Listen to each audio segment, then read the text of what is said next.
I mean, it was difficult because that was my opportunity to become world champion, IBF world champion. Being in the ratings, high in the #1, #2 ratings, and that made me eligible for a mandatory. And that's where you force the champion or the #1 and #2 contender fight for a vacant title, which this was the case. I was being sold out by my promoter to get there at that short time. That didn't help me. And we found out obviously through time and discovery and all that stuff, but I wanted to be champion. I had to take that opportunity wherever the world it was at, to go to Ecuador and fight Segundo Mercado on that short notice.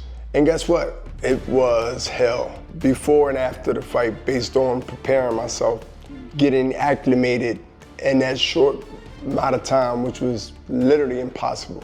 I didn't look at it as a win. I look at it as another opportunity that I would have sooner than later, which was 4 months later, to prove that I am the champion. I believe I won in Ecuador. I believe to get a draw was a win, to be able to secure that when we fight again.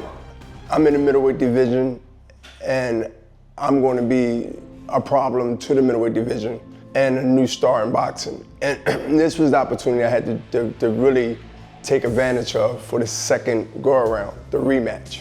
I just had to stay focused. I had to stay idle and just win. And once we got the date, I was ready, man. I was ready to go. I stayed in the gym. I stayed ready. I stayed mentally and physically prepared. I visioned being a champion.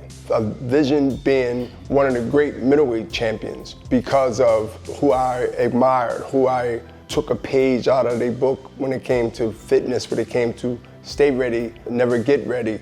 That's the great, marvelous Marvin Hagler, who remind you, been to 3 of my fights to see me get crowned and defend my titles on the way of becoming undisputed. But yes, I knew it was just win and time. So when the opportunity showed itself to me or presented himself to me, I was prepared physically and mentally to win and to be what I set out to be.